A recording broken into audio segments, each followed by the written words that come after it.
이번 시간에는 원자를 세는 단위들에 대해서 알아보도록 할 거예요. 자, 탄소라는 가장 중요했던 원소를 예로 들어볼게요. 자, 탄소 원자 한 개의 질량은 1.99 곱하기 10의 마이너스 23승g이라고 해요. 수소는 이것보다 더 가벼워요. 1.67 곱하기 10의 마이너스 24승g. 이렇게 원자 한 개의 질량은 너무 작아서 우리가 다룰 일이 없어요. 불편하다는 얘기겠죠. 그래서 우리는 이 값을 상대적인 값으로만 이해를 하면 되겠죠. 그래서 과학자들은 이 질량을 상대적으로 바꿔서 우리가 익숙한 큰 숫자로 바꿔주기로 합니다. 그래서 원자량이라는 개념이 나오는데 원자량을 정의를 하면 원자들의 상대적인 질량이라고 정의를 내릴 수가 있어요. 그러면 이 상대적이라고 얘기를 할 때 기준이 있어야겠죠? 누구를 기준으로 삼았느냐? 지금 현재 우리는 어떤 원소를 기준으로 하냐면 탄소를 기준으로 하는데 이 탄소를 12로 잡았을 때 나머지들도 상대적인 값으로 바꾼 것을 원자량이라고 해요. 자, 상대적이라는 것은 실제 질량이 아니다라는 뜻이에요. 주의하셔야 돼요. 그 다음에 단위가 없어요. 우리가 질량에 보통 g이라는 단위를 많이 쓰는데 원자량에는 단위가 없어요.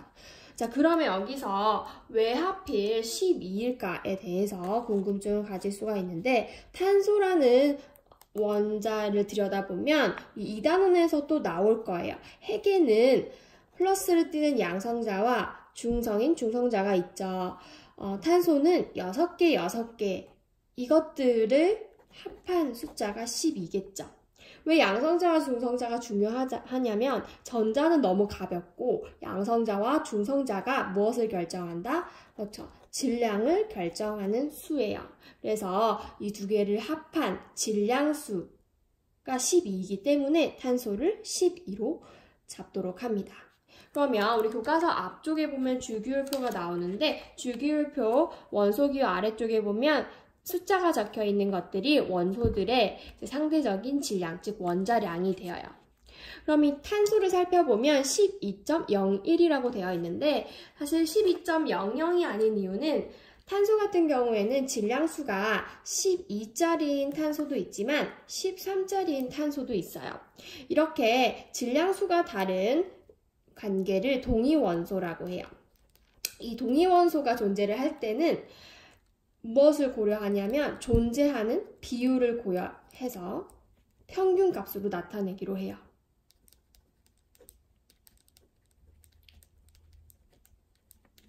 모든 원소에 동위원소가 존재하는 것은 아니고 이제 몇몇 존재할 때는 평균을 내기로 한다.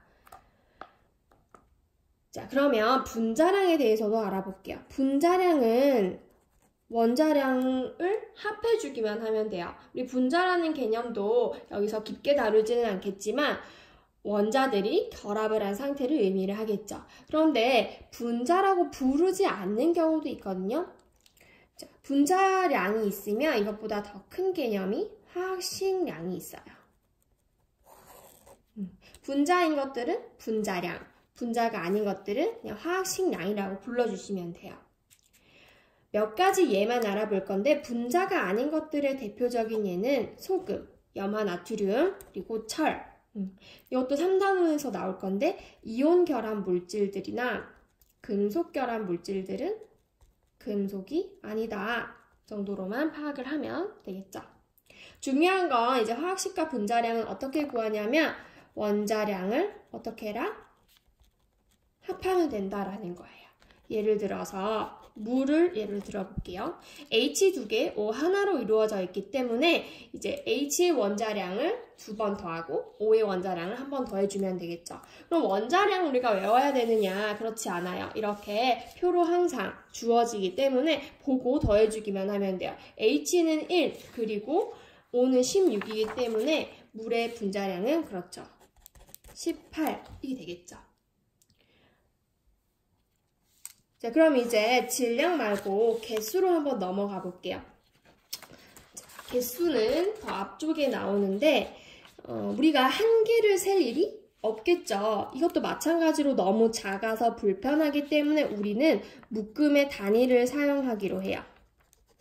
우리 일상생활에서 많이 사용하는 것이 그림에 나오는 연필 12자루에 한 다스, 그리고 계란 30개에 한 판이라고 하죠.